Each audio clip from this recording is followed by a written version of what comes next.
Gentlemen, welcome to the Good Guy Club. And ladies, you'll like it too. My name is D. Greg Moore, and for those interested, my bio is below. My work as a therapist focuses primarily on emotional regulation as it pertains to anger management. You know, those classes you had to take that really pissed you off. Regarding other topics, though, I do tend to digress, wandering here and there and chew and fro and around, out, then back again. Wow, that really felt good. So hold on tight, and I hope you can swim because we do tend to spend a great deal of time in the deep end. However, fear not, for where there is the profound, there shall be the pragmatic. All right, you ready? Let's dive in.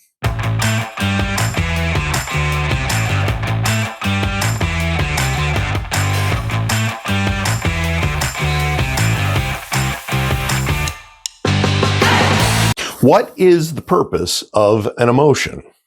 Now, if the theme song to Jeopardy was not trademarked, I would be playing that right now. However, feel free to hear that in the privacy of your own head as you ponder the answer to the question, what is the purpose of an emotion?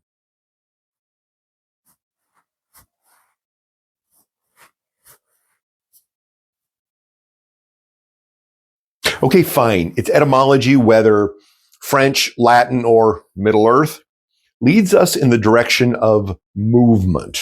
That's right. The purpose of an emotion is to move us. At its primal, our emotional experiences moved us away from threat and towards safety. You know, back. Way back. When what we were hunting was also hunting us. Our emotional experience was meant to keep us alive. But that was then, and this is now. Wait a minute. Why is that familiar? Oh, you remember the author S.E. Hinton? Remember her books? Remember the movies? Outsiders, Rumblefish? That was then, this is now? Oh, such great. What? Okay, fine. I digress. Within contemporary life, though, our once fixation upon physical safety as all that mattered has evolved into the pursuit of existential safety, or trying to figure out exactly what does matter. You might have once heard an elderly person say, "Back in my day, things were simpler." Well, they're not referring to physical simplicity, but rather to a life more focused, less distracted. While this movement from external to internal threat, from real to perceived, seems to be on par with human development, our corresponding emotional development, however, seems oddly inconsistent regarding the development of emotional resiliency. I mean, you'd think that after all of this time, we would have by now become even more confident in our emotional experience. And yet, I propose the exact opposite is true. With the threat now on the inside, by continuing to allow our emotions to use us, we are far less confident. Okay, so why? When our emotions protected us from external threats, we developed a confidence in our emotional experience because, and here's an example of the profound, these experiences reinforced the relationship between one of the most effective and hence most necessary gifts I've given myself is the gift of simplifying my thinking. The necessity of this was due to an ongoing struggle with hypervigilance issues related to my childhood, all of which I'll further explain in the next video. This coming up 3 steps thing is just the beginning of a technique I began experimenting with years ago, a technique that organizes the way I experience life into one's twos, and threes, a technique that unfolds throughout these videos. Basic steps related to emotional regulation. These 3 steps are awareness of experience, ownership of experience, and problem solving. Let's say those again. Awareness of experience, ownership of experience, and problem solving. Now, as an example of the pragmatic, let's interject the type of thinking that we can employ within each of these 3 steps so as to take that first step back into managing our emotional experience. Awareness of experience. I am experiencing something. What is this? What's this emotion? What's going on inside of me? Ownership of experience. This is my experience. Even though something's outside of me, I'm reacting to something. What is this reaction? This is legitimate. I mean, something's actually happening here. Problem solving. What am I going to do with it? In getting ourselves into the habit of thinking this way, and of course you'll write your own script, we do 2 things. First, we de-escalate ourselves so as not continue on into saying or doing something stupid, right?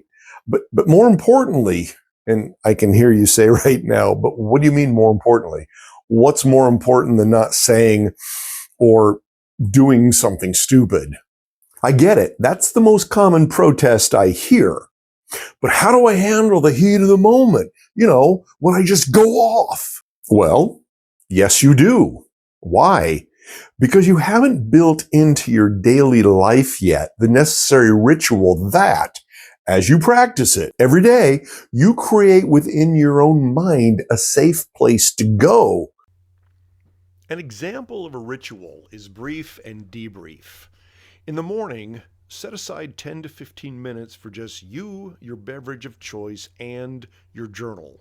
Yes, you are going to need a journal if any of this is going to work. And by work, I mean documenting your way through life so as to practice paying attention to how you experience yourself and the opportunities to modify that experience. So, opening your journal, just bullet point those people, places, and things that you anticipate really pissing you off so as to have a plan B in the moment.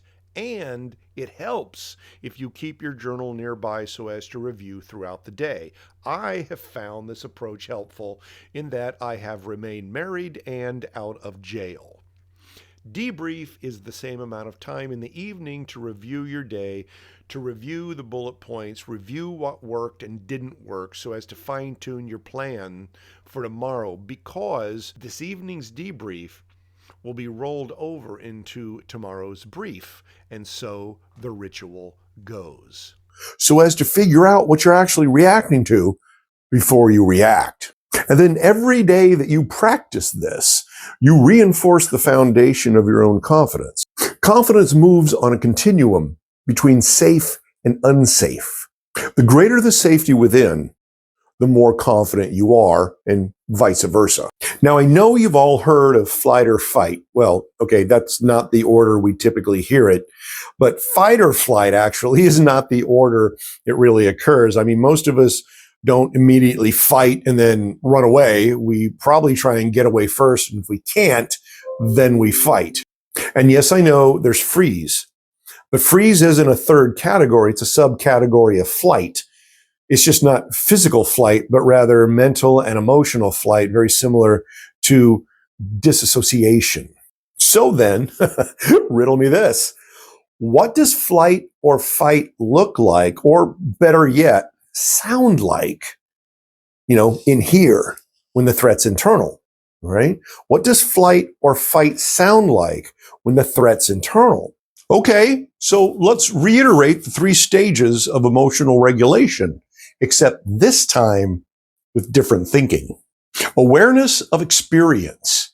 This is a bad experience, and I need it to stop. Ownership of experience. This bad experience is because I'm a bad person, or this bad experience is someone else's fault. Problem solving. To stop this bad experience, I must punish myself. Or, to stop this bad experience, I must distract myself. Or, to stop this bad experience, someone else needs to change. Now, I get it. Nobody consciously thinks these thoughts.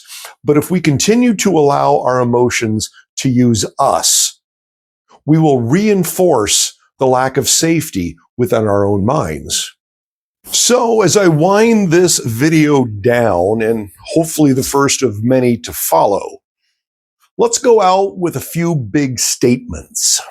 What is the common denominator amongst all mental health issues, and equally, therefore, the goal of mental health treatment? The struggle to find safety within our own minds. But let's back that lens out a bit to consider a much bigger question. What is the common denominator amongst all forms of life? The struggle to maintain that life. So it's not if we struggle, because we do. It's our resistance to the struggle within ourself that manifests as emotional dysregulation. So D. Greg Moore signing off for now. Struggle well.